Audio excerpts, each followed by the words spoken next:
ইসলামের 5টি স্তম্ভের মধ্যে তৃতীয় নম্বরে যাকাতের স্থান। কয় নম্বরে?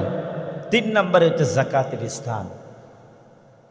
আর এই যাকাতকে আমরা নিয়ে গেছি কালিমা, নামাজ, রোজা, হজ, যাকাত। 5 নম্বরে যাকাত আসবে 3 নম্বরে। কয় নম্বরে?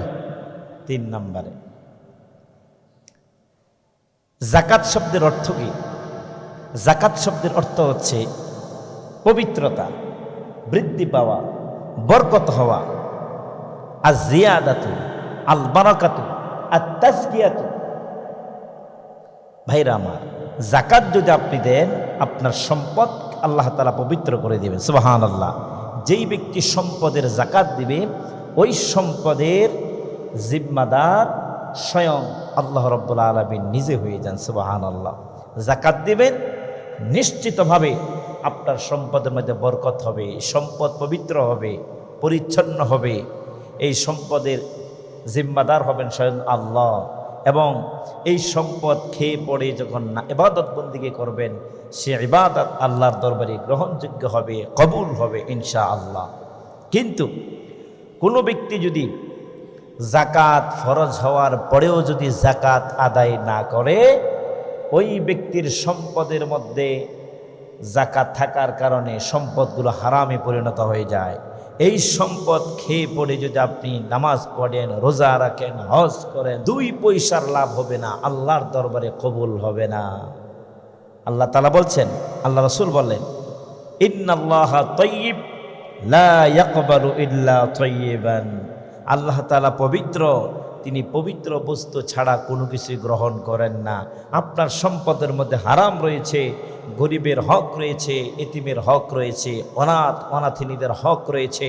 এগুলি আপনি আদায় না করা পর্যন্ত নামাজ পড়েন, রোজা রাখেন, হজ করেন, ওমরা করেন, আওবিন পড়েন, তাস করেন, যে কোনো দান খয়রাত আপনি করেন না কেন, 1 পয়সার উপকার আপনার হবে না, বিন্দু পরিমাণ লাভ হবে না। অর্থাৎ আপনার এই দানের মাধ্যমে, ইবাদতের মাধ্যমে কোনো নেকি আপনি পাবেন না, আল্লাহ কবুল করবেন না। কারণ আপনি যা খেয়েছেন, যা পড়েছেন, সব হচ্ছে কি মাশরাবাহু হারামুন, মালবাসুহু হারামুন, মাতআমাহু হারামুন।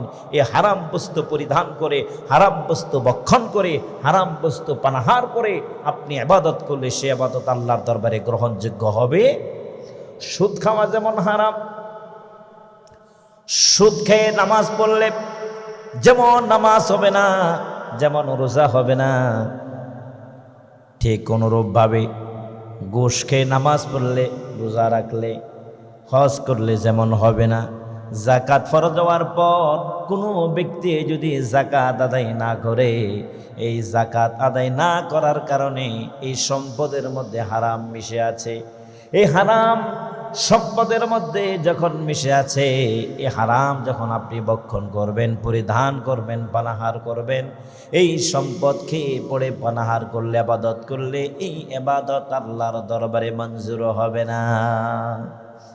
এই জন্য ভাইয়েরা আমার, যাকাত মামুলি কোনো বিষয় নয়। যাকাত আল্লাহ পাক ফরজ করে দিয়েছেন। ইসলামের 3 নম্বরে যাকাত। কোরআনে কারীমের মধ্যে আল্লাহ রাব্বুল আলামিন যত যাকাত নামাজের কথা বললেন, সাথে সাথে আল্লাহ পাক যাকাতের কথা উল্লেখ করে দিয়েছে। যত জায়গায় নামাজের কথা আছে, তত জায়গায় কিসের কথা আছে? যাকাতের কথা আছে। কিসের কথা? যেমন সূরা বাকরা যখন আপনি খুলবেন, তেলাওয়াত করবেন, সেখানে আপনি পেয়ে যাবেন আল্লাযীনা ইউমিনুনা বিল গায়বি ওয়া ইউকিমুনাস সালাতা ওয়া মিম্মা রাযাকনাহুম ইউনফিকুন। আল্লাহ সূরা বাকরা বলছেন, আল্লাযীনা ইউমিনুনা বিল গায়ব, যারা অদৃশ্যের উপর ঈমান আনে,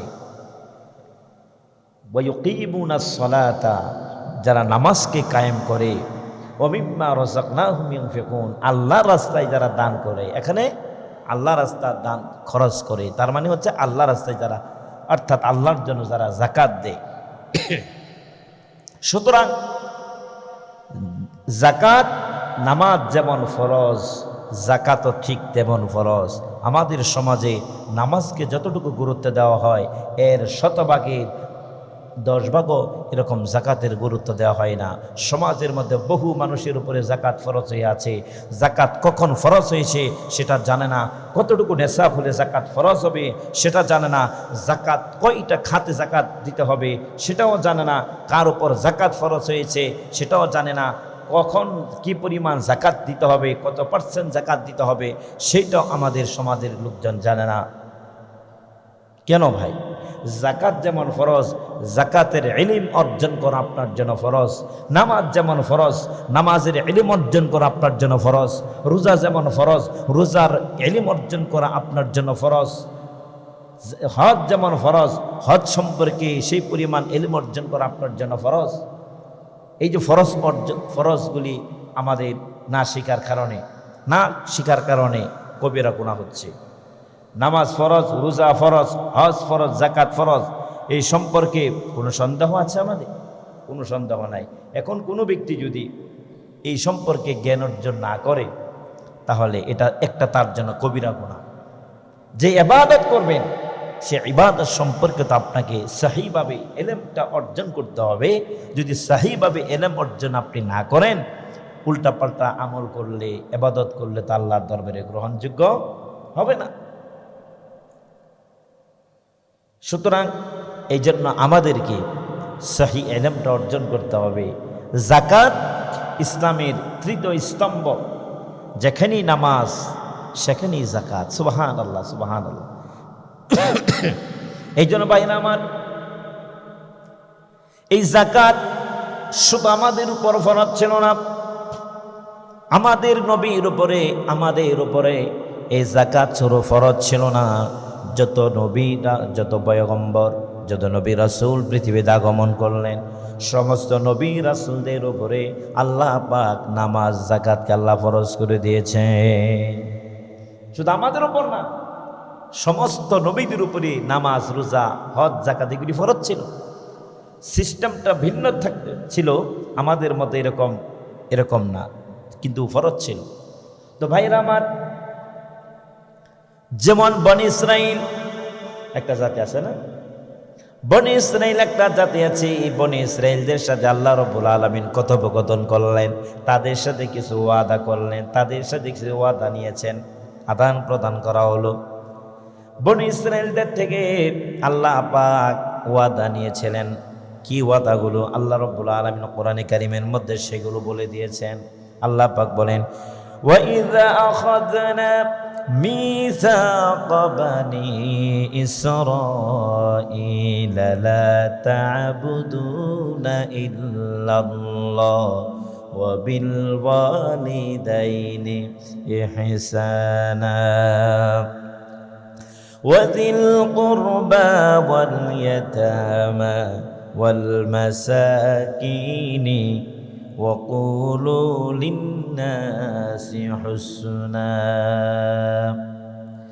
وَأَقِيمُوا الصَّلَاةَ وَآتُوا الزَّكَاةَ ثُمَّ تَوَلَّيْتُمْ إِلَّا قَلِيلًا مِنْكُمْ وَأَنْتُمْ مُعْرِضُونَ।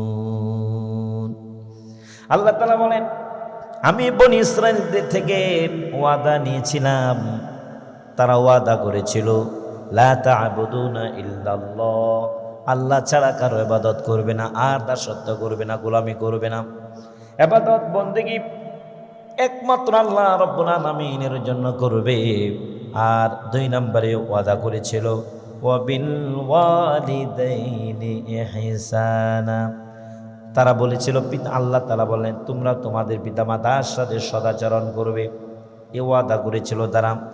এরপরে বলল ওয়াদিল কুরবা ওয়াল ইয়াতামা ওয়াল মাসাকিন, আত্মীয় স্বজন যারা আছে, নিকট আত্মীয়, এতিম মিসকিন যারা আছে, তাদের সাথে তোমরা ভালো আচরণ করবে।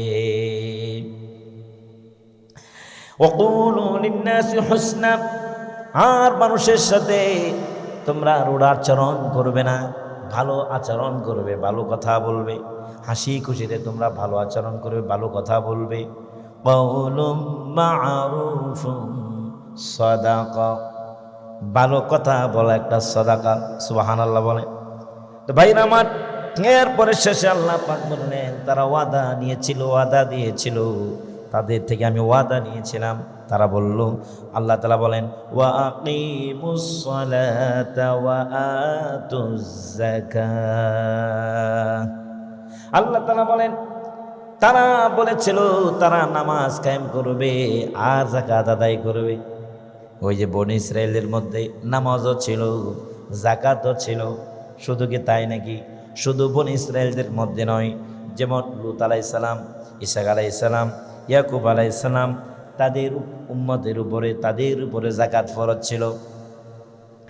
যেমন আল্লাহ রাব্বুল আলামিন বলছেন ওয়াজআলনাহুম আইম্মাতান ইয়াহদুনা বিআমরিনা ওয়া আওহাইনা ইলাইহিম ফি'লাল খায়রাত ওয়া ইকামাস সালাতি ওয়া ইতাআজ যাকাতি ওয়া কানু লানা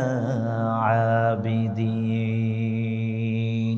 ওয়াজআলনাহুম আইম্মাতান, সমস্ত নবীদেরকে আমি আল্লাহ তাআলা নেতা বানিয়েছি, ইমাম বানিয়েছি। ইমাম মানে কি? নেতা। শুধু মসজিদের ইমাম ইমাম নাকি? সমাজের ইমাম। যিনি সমাজের ইমাম তিনি মসজিদের ইমাম, তিনি রাষ্ট্রের ইমাম। সকল ক্ষেত্রেই নবীরা নেতৃত্ব দিয়েছিলেন, সমাজকে পরিবর্তন করেছিলেন, আমূল পরিবর্তন করেছিলেন। ঘুণে ধরা সমাজকে ভেঙে ধুমড়ে মুচড়ে একটি নতুন একটি সমাজ তারা নির্মাণ করেছিলেন। সেই নেতৃত্ব নবীরা দিয়েছেন। এই যারা সমাজ সংস্কারের জন্য, সমাজ থেকে যত ধরনের কুসংস্কার আছে সমস্ত কুসংস্কারকে, জাহালাতকে দুর্বৃত্ত করার জন্য ইমামদেরকে, উলামায়ে কেরামদেরকে এগিয়ে আসতে হবে। সেই নেতৃত্ব আজকে চলে গেছে কাদের কাছে? সেই নেতৃত্ব চলে গেছে মাস্তান, চাঁদাবাজ, গুন্ডা, মদখোর, গাঁজাখোর, ফেন্সিডিলখোর যারা আছে, এই সমস্ত নোংরা চরিত্রের লোকদের হাতে আজকে সমাজের নেতৃত্ব চলে গেছে। ঠিক কিনা বলে? এই নেতৃত্ব এদের হাত থেকে নিজের হাতে আনতে হবে। কি করতে হবে? প্রত্যেকটা সেক্টরে যেখানেই কুসংস্কার হবে সেখানে আমাদেরকে হাত দিতে হবে ইনশাআল্লাহ। তো সমাজে আল্লাহ তাআলা বলছে যে আল্লাহুম্মা ইম্মাতান, আমি নবীদেরকে নেতা বানিয়েছি, ইমাম বানিয়েছি। তারা কি করত? ইয়াহদুনা বিআমরিনা, তারা সত্যের পথ প্রদর্শন করতেন আমার পথ নির্দেশন অনুযায়ী। ওয়া আওহাইনা ইলাইহিম ফি'লাল খায়রাত ওয়া ইকামাস সালাতি ওয়া ইতাআজ যাকাত ওয়া কানু লানা আবিদিন। আর তাদের কাছে আমি ওহী প্রত্যাবর্তন করেছি, ওহী নাযিল করেছি যে তোমরা কল্যাণমূলক কাজ করবে, নামাজ কায়েম করবে আর যাকাত আদায় করবে। আর তারা ছিল ওয়া কানু লানা আবিদিন, আর তারা ছিলেন আমার ইবাদতকারী। তারা আল্লাহর একান্ত একনিষ্ঠ গোলাম ছিলেন, একনিষ্ঠ ইবাদত গুজার ছিলেন, একনিষ্ঠ বান্দা ছিলেন। কারা? নবীরা। সুবহানাল্লাহ, সুবহানাল্লাহ। বাইরা আমার, এরপরে ইসমাঈল আলাইহিস সালাম সম্পর্কে আল্লাহ রাব্বুল আলামিন তিনি কোরআনে কারীমের মধ্যে তিনি বললেন, আল্লাহ তাআলা বলেন ওয়া কানা ইয়া'মুরু আহলাহু বিস-সালাতি ওয়াজ-যাকাতি ওয়া কানা 'ইনদা রাব্বিহি মারদিয়া। وكان يأمر أهله بالصلاة والزكاة وكان عند ربه مرضيا وكان يأمر أهله بالصلاة তিনিও তার পরিবারবর্গকে আদেশ করতেন নামাজের আদেশ করেছেন আর যাকাতের আদেশ করতেন। সুবহানাল্লাহ। ওয়া কানা ইনদা রাব্বিহি মারদিয়া, তিনিও তার প্রভুর, তার রবের পছন্দনীয় একজন বান্দা ছিলেন। সুবহানাল্লাহ। তার মানে ইসমাইল আলাইহিস সালামের যুগ কি ছিল? নামাজ এবং যাকাত ফরজ ছিল। এরপর আল্লাহ তাআলা বলেন হযরত ঈসা আলাইহিস সালামের সম্পর্কে আল্লাহ রাব্বুল আলামিন কোরআনে কারিমের মধ্যে তিনি বলেন ওয়াজআলানি মুবারাকান আইনামা কুনতু ওয়া আওসানি বিস-সালাতি ওয়াজ-যাকাতি মা দুমতু হাইয়া।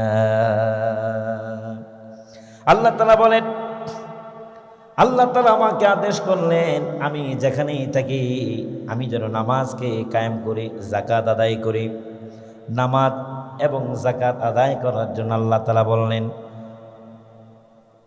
মা দুমতু হাইয়া, যতদিন পর্যন্ত আমি জীবিত থাকি, যতদিন পর্যন্ত আমি জীবিত থাকি ততদিন পর্যন্ত যেন নামাজ এবং যাকাতকে আমি প্রতিষ্ঠা করে কায়েম করি।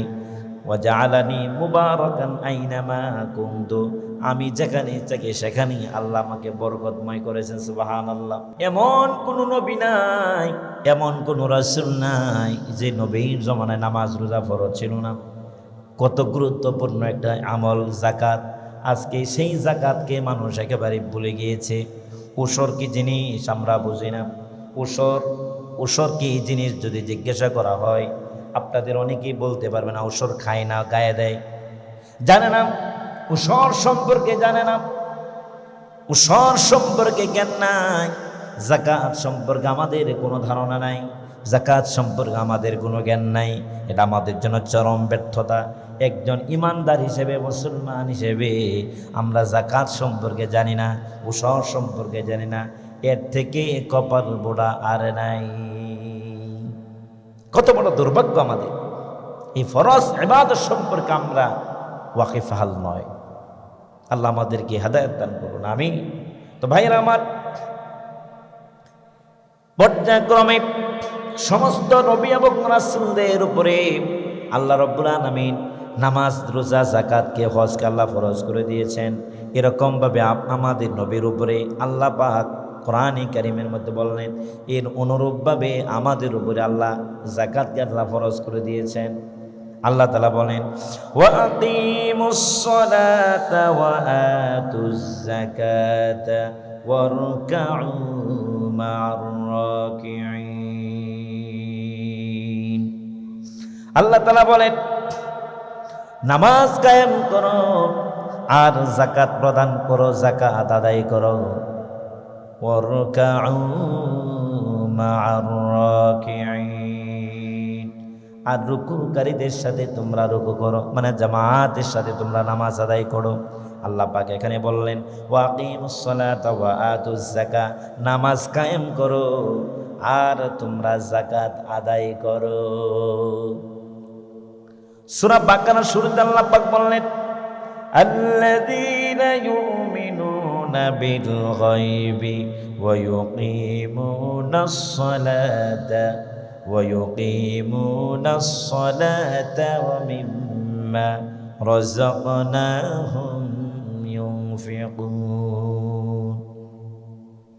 এরপরে আল্লাহ রাব্বুল আলামিন সূরা বাকারার 110 নম্বর আয়াতে আল্লাহ রাব্বুল আলামিন এরপরে বলেন ওয়াকিমুস সালাতা ওয়া আতুজ যাকাতা وما تقدموا لأنفسكم من خير تجدوه عند الله إن الله بما تعملون بصير। আল্লাহ তাআলা বলেন তোমরা নামাজ কায়েম করো আর যাকাত আদায় করো। এখনো বললেন কি? নামাজ কায়েম করো আর যাকাত আদায় করো। নামাজ কায়েম করো আর কি করো? যাকাত আদায় করো। এখানে একই কথা বললেন। শুধু এখানে নয়, আল্লাহ রাব্বুল আলামিন আরো অন্য জায়গার মধ্যে আল্লাহ তাআলা বলেন ওয়া আকিমুস সালাতা ওয়া আতুজ যাকাতা ওয়া আতিউর রাসূলা লাআল্লাকুম তুরহামুন। সূরা বাকারা 30 নম্বর আয়াত। আল্লাহ তাআলা এখানে বললেন নামাজ কায়েম করো আর যাকাত আদায় করো। নামাজ কায়েম করতে হবে, যাকাত আদায় করতে হবে। যেখানেই নামাজ সেখানেই যাকাত, যেখানেই নামাজ সেখানেই যাকাত। কারণ হচ্ছে একজন মানুষ, তার স্ত্রী অসুস্থ, তার ছেলে অসুস্থ, তার মেয়ে অসুস্থ, নিজে অসুস্থ, পেটে খাবার নাই, ঘরে খাবার নাই, অনাহারে অর্ধহাটি কাটে, এই লোকটা নামাজে দাঁড়ায়, নামাজে মন বসবে না। খালি পেটে আল্লাহর ইবাদত করতে ভালো লাগে না, প্রচণ্ড ক্ষুধা, ইবাদত করতে ভালো লাগবে না। নবী সাল্লাল্লাহু আলাইহি ওয়াসাল্লাম বলছেন কাদাল ফাকর আইয়াকুনা কুফর, দারিদ্রতা মানুষকে কুফরের দিকে ঠেলে দেয়। ভাইরা মা, পেটে যখন খাবার না থাকে, ঘরে অনাহারে অর্ধহারে বিনা চিকিৎসায় যখন ভুগতে থাকে, সেই মানুষের কাছে আল্লাহর নাম বললে তার কাছে ভালো লাগবে না। এটা স্বাভাবিক ব্যাপার, স্বাভাবিক। কিন্তু ভাইরা আমার, একজন ব্যক্তি, আপনি নামাজি, আপনার পেটে খাবার আছে, আপনি নামাজটা ভালোভাবে পড়বেন। নামাজে দাঁড়ালেই তার বাড়ির কথা মনে পড়ে যাবে। আল্লাহ এটা চায় না যে আমার একজন বান্দা একেবারে অনাহারে অর্ধহারে না খেয়ে মারা যাক, আরেকজন বান্দা 10 তলায়, একজন 10 তলায়, আরেকজন গাছতলায়। এই অসম নীতি এটা আল্লাহ চাই না। আল্লাহ আপনাকে সম্পদ দিয়েছেন, আল্লাহ তাআলা আপনাকে সম্পদ দিয়েছেন পরীক্ষা করার জন্য। তাকে সম্পদ দেন নাই, এটাও পরীক্ষা করার জন্য। আপনার পাশে গরিব মানুষ আছে, টাকা পয়সা নাই, আপনার মতো টাকা পয়সা নাই, ভালোভাবে তেমন খাবার দাবার খাইতে পারে না, অসহায়, অসুস্থ, অনাথিনী, এতিম, মিসকিন পাশে আছে। আপনি তার দিকে তাকান না, আপনি নিজে নামাজ পড়েন, ভালো খাবার দাবার খান, কিন্তু পাশে যে একটা অনাহারে অর্ধহারে এতিম, মিসকিন, অসহায়, অনাথি পড়ে আছে, তার দিকে ভ্রুক্ষেপ করেন না। এটা কোন ধরনের মানুষ? একে মানুষই বলা যায় না, নিমুখ হারাম। আল্লাহ তাআলা বললেন তোমাকে সম্পদ দিয়েছি, সম্পদের মালিক বানিয়েছি, তাকে যাকাত দাও, তার হক তোমার কাছে আছে, তার হকটা তার কাছে পৌঁছিয়ে দাও। সে আসবে না নেওয়ার জন্য, আপনি তার কাছে গিয়ে পৌঁছে দেন। এই জন্য ভাইরা আমার, আল্লাহ তাআলা নামাজের সাথে সাথে যাকাতের কথা আল্লাহ বললেন, নামাজের সাথে সাথেই অর্থনীতির গ্যারান্টি দিয়েছেন, স্বচ্ছন্দতার গ্যারান্টি আল্লাহ দিয়েছেন। যার পেটে খাবার আছে তার নামাজটা ভালো লাগবে, যার পেটে খাবার নাই তার নামাজটা পড়তে ভালো লাগবে না। এই কারণে আল্লাহ চায় না অনাহারে অর্ধহারে একজন মানুষ এরকমভাবে থাকুক।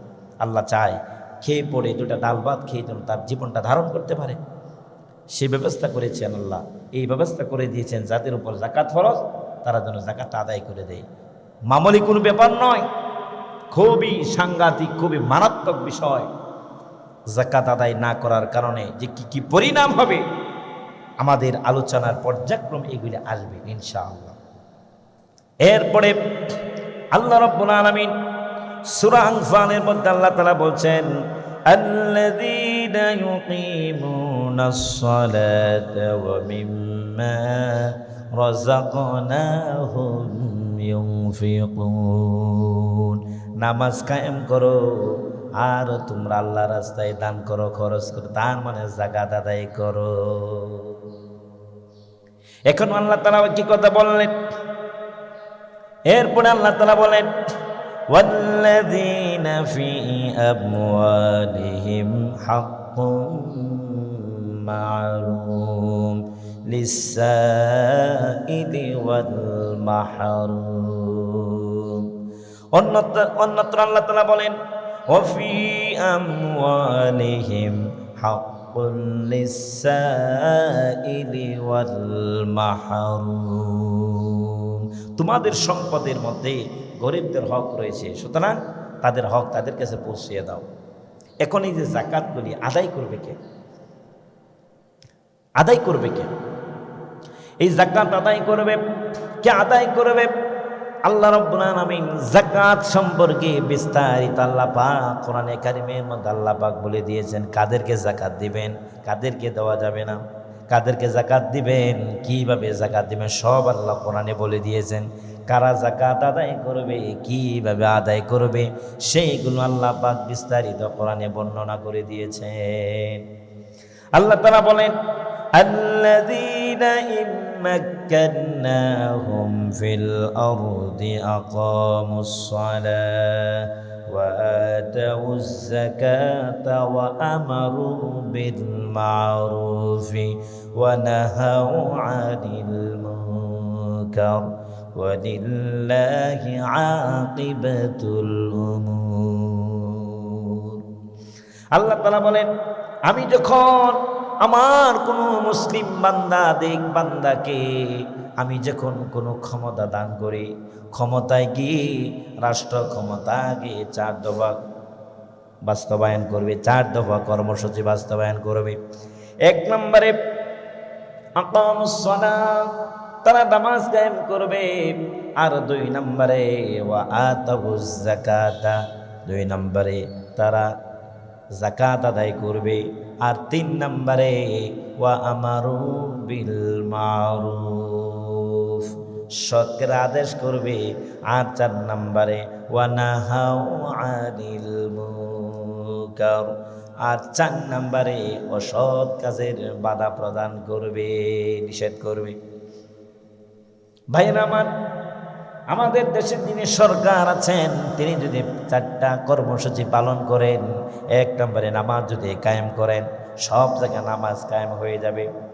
যারা নামাজ কায়েম করবে তারা যাকাত আদায় করবে, আর যারা যাকাত আদায় করবে তারা সৎ কাজের আদেশ করবে, অসৎ কাজের তারা নিষেধ করবে।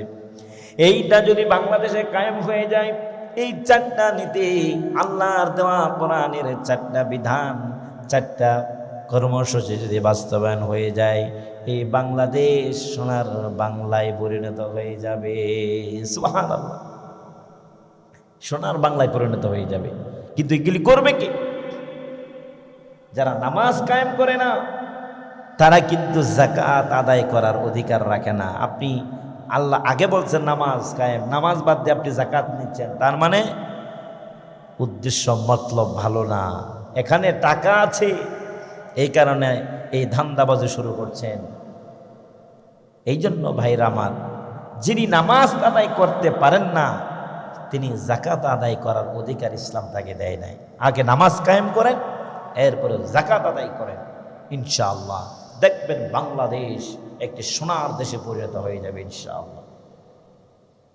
তো ভাইরা আমার, এরপর আল্লাহ তাআলা বলেন নাহনু কাসামনা বাইনাহুম মাঈশাতাহুম ফিল হায়াতিদ দুনিয়া ওয়া রাফা'না বা'দাহুম ফাওকা বা'দিন দারাজাত লিয়াত্তাখিযা বা'দুহুম বা'দান সুখরিয়া ওয়া রাহমাতু রাব্বিকা খায়রুম মিম্মা ইয়াজমাউন।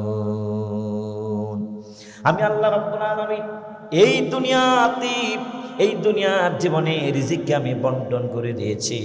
কাউকে গরিব বানিয়েছি, কাউকে বড়লোক বানিয়েছি, কারোর থেকে কারো মর্যাদা আমি আল্লাহ বাড়িয়ে দিয়েছি, কারো মর্যাদা কারো থেকে আমি আল্লাহ বাড়িয়ে দিয়েছি, যাতে করে একে অপরের সেবক রূপে গ্রহণ করতে পারে, যা একে অন্যকে সেবক রূপে গ্রহণ করতে পারে। সব মানুষ যদি বড় লোক হয়ে যায়, তাহলে গরিব মানুষ না থাকলে তো কাজের লোক পাওয়া যাবে না। আবার সব যদি কাজের লোক হয়ে যায়, বড় লোক যদি না থাকি, তাহলে কাজ করবে কার কাছে গিয়া? এই জন্য আল্লাহ রাব্বুল আলামিন কি সুন্দর একটা ব্যালেন্স আল্লাহ করে দিয়েছেন। সুবহানাল্লাহ, কি ভারসাম্যপূর্ণ সমাজ ব্যবস্থা আল্লাহ করে দিয়েছেন। একদল সেবক হিসেবে একদল সেবক থাকবে, আর একদল মালিক থাকবে। সুবহানাল্লাহ,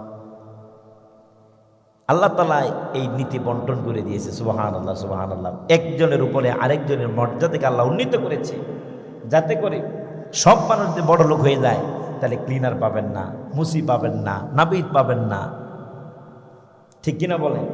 রাজমিস্ত্রি পাবেন না, বাড়ি ঘর এগুলি বানানোর জন্য লোক খুঁজে পাওয়া যাবে না, কর্মচারী খুঁজে পাওয়া যাবে না, ঠিক না? রান্না করার জন্য ঘরে লোক পাওয়া যাবে না। এই জন্য আল্লাহ তাআলা এটাই সুন্নাহ, এটাই বিধান। আল্লাহ কাউকে সম্মানিত করেছেন, আল্লাহ কাউকে বড় লোক বানিয়েছেন, কাউকে ছোট লোক বানিয়েছেন, কাউকে টাকার মালিক বানিয়েছেন, কাউকে বড় ধনী বানিয়েছেন, কাউকে গরিব বানিয়েছেন।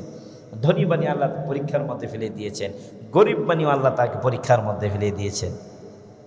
সুতরাং আমাদেরকে যাকাত আদায় করতে হবে। যাকাত ছাড়া আমাদের অন্য বিকল্প কোনো চিন্তার কোনো কারণ নেই। যাদের উপরে যাকাত ফরজ হয়েছে অবশ্যই অবশ্যই যাকাত আদায় করতে হবেই হবে। যদি আপনি না করেন তাহলে আপনার ব্যাপারে আর কঠোর শাস্তির কথা আল্লাহ তাআলা বলছেন। আল্লাহ তাআলা অন্যত্র বলেন, আল্লাযীনা লা ইউতুনাজ যাকাতা ওয়া হুম বিল আখিরাতি হুম কাফিরুন। যারা যাকাত দেয় না তারাই হলো পরকালে অবিশ্বাসী। আল্লাযীনা লা ইউতুনাজ যাকাতা, যে ব্যক্তি যারা নাকি যাকাত আদায় করবে না, ওয়া বিল আখিরাতি হুম কাফিরুন, যারা নাকি যাকাত আদায় করে না সে যেন আখিরাতকে বিশ্বাস করে না, সে আল্লাহর সাথে কুফরি করলো। অনেক ফতোয়া আছে, অনেক উলামায়ে কেরাম মুফাসসিরিনে কেরাম বলছেন যারা যাকাত আদায় করবে না তাদের ঈমান নষ্ট হয়ে যাবে, তারা কাফের হয়ে যাবে। নাউযু বিল্লাহি মিন যালিক। ভাইরা আমার, এই জন্য আসুন আমরা যাকাত আদায় করি। আল্লাহ তাআলা আমাদের সকলকে যথাযথ নিয়মে যথাযথ পদ্ধতি অনুসরণ করে আমরা যেন যাকাত আদায় করতে পারি, আল্লাহ তাআলার কাছে তৌফিক কামনা করছি। আমিন।